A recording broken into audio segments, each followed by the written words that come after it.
Hola chicos, ¿cómo están? Hoy les voy a hablar un poco del átomo. Todo lo que nos rodea está formado por átomos.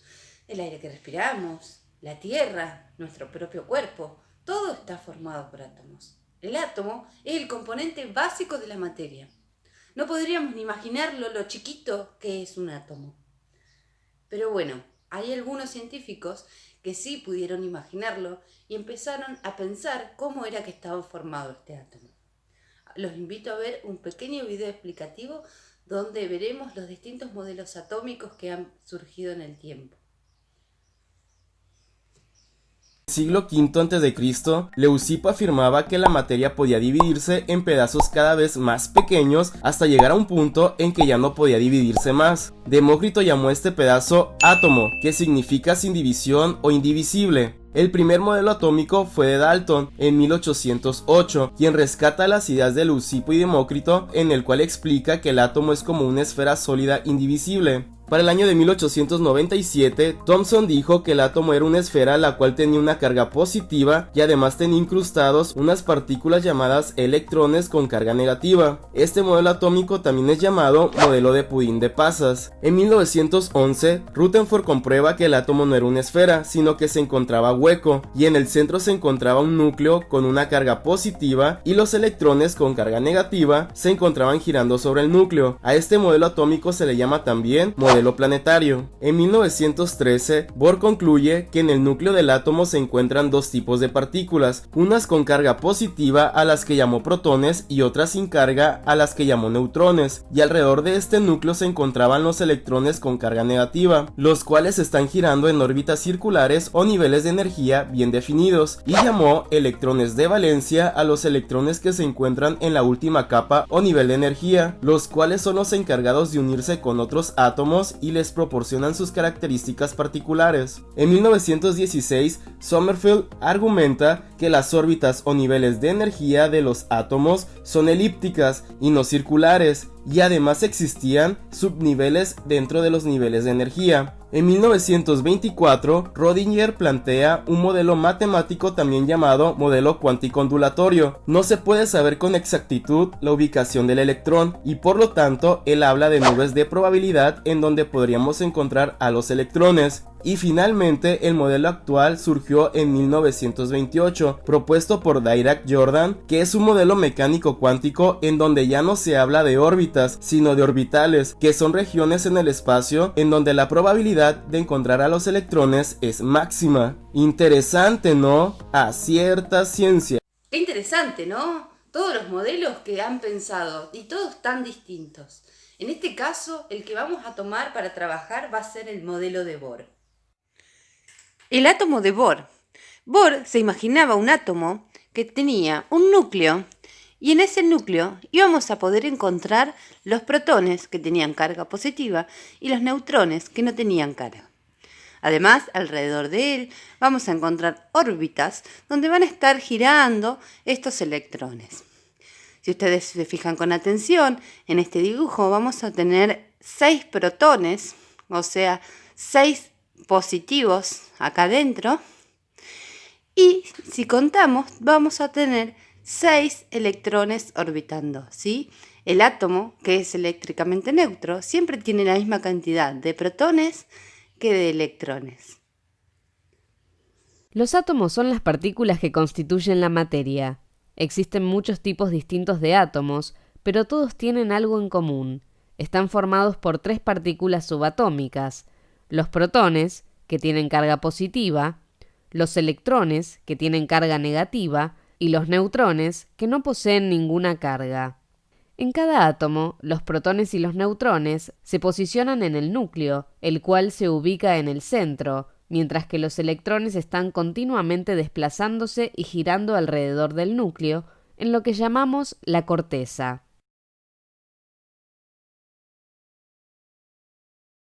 Existen muchos tipos de átomos diferentes. Cada uno posee una cantidad distinta de protones, electrones y neutrones.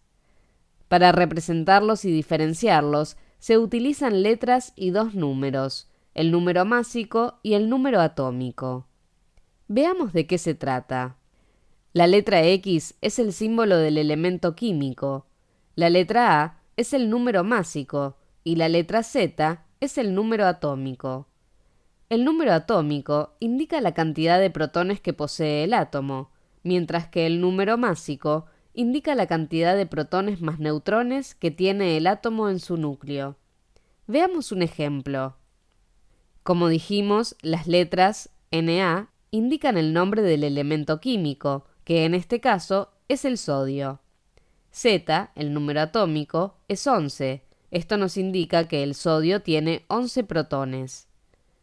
Al ser un átomo neutro, posee el mismo número de protones que de electrones. Esto significa que tiene también 11 electrones. Si vemos el número másico A y conocemos el número de protones, podemos calcular el número de neutrones. ¿Cómo? Restando. A menos Z igual el número de neutrones. 23 menos 11 igual 12 neutrones. Entonces, un átomo de sodio está formado por 11 protones, 11 electrones y 12 neutrones. Ahora que ya conocemos un poco más del átomo, vamos a hablar de cómo organizaron estos átomos en una tabla periódica. Para empezar a trabajar con tabla periódica van a necesitar tener una a mano. Siempre en casa hay alguna, o si no, en cualquier kiosco la pueden conseguir.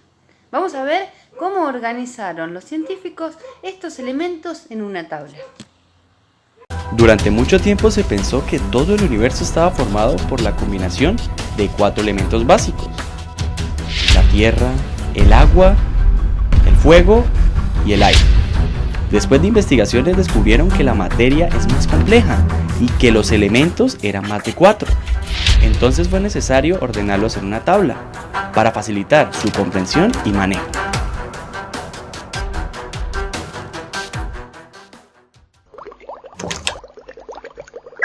En 1869, el químico ruso Dmitri Mendeleev publicó una tabla en la que organizó los elementos de manera creciente con respecto a sus pesos atómicos. Esta tenía 63 elementos y con el tiempo se fueron agregando nuevos a medida que fueron descubiertos. Gracias al aporte de este y otros científicos, tenemos el día de hoy lo que conocemos como tabla periódica. Hasta el momento se conocen 118 elementos, pero quizá en el futuro se descubran más. ¿Sabías que se llama tabla periódica porque posee filas y columnas? ¿Y que el término periódico se debe a que las propiedades de los elementos se repiten en forma periódica? En la tabla periódica los elementos se organizan según su número atómico, que es la cantidad de protones en el núcleo del átomo del elemento, y van creciendo de izquierda a derecha. También los organizan en filas a las que llaman periodos, y en columnas a las que se les llama grupos. Los elementos del mismo grupo comparten propiedades físicas y químicas, como por ejemplo, en el grupo 1 todos son metales brillantes, blandos y se oxidan con rapidez. Existen metales, semimetales, no metales y gases nobles. A diario utilizamos gran parte de estos elementos. En el desayuno, la leche que tomas contiene calcio, un banano potasio, la sal contiene sodio y cloro. Es más, hasta tu celular o computador contiene litio. El aire que respiras contiene nitrógeno y oxígeno. Como ves, en nuestra vida cotidiana usamos muchos elementos químicos sin saberlo. Entonces, ¿para qué se usa la tabla periódica? Bueno, A través de la tabla periódica de los elementos, nosotros lo vamos a poder organizar. Primeramente vimos que vamos a tener grupos de metales, de no metales y de gases. Acá vamos a encontrar todos los metales que los van a separar esta línea finita que ustedes ven acá. De aquí para aquí son todos metales. Los que quedan hasta acá son los no metales y esta última fila van a ser los gases. Luego vamos a tener el hidrógeno, que como pueden ver está separado de todos, y el hidrógeno es el único elemento de la tabla periódica que va a ser neutro, o sea, que no va a ser ni un metal ni un no metal.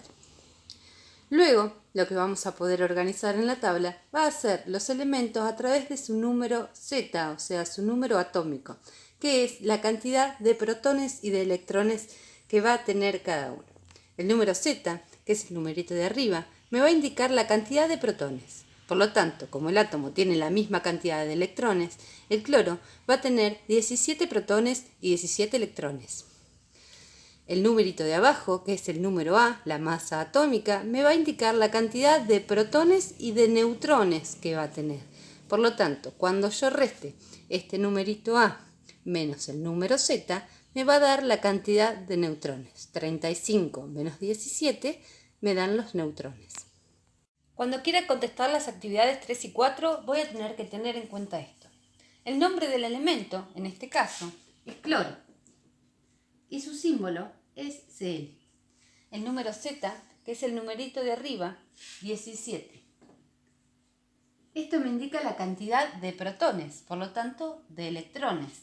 Donde me pidan los protones y los electrones, voy a repetir este mismo numerito. 17 para los protones y 17 para los electrones. El número A me dice que es 35,4. Yo siempre lo voy a redondear al número que esté más cercano, en este caso 35. El número Z, como les dije, hay que restar. ¿Qué vamos a restar? El número A menos el Z.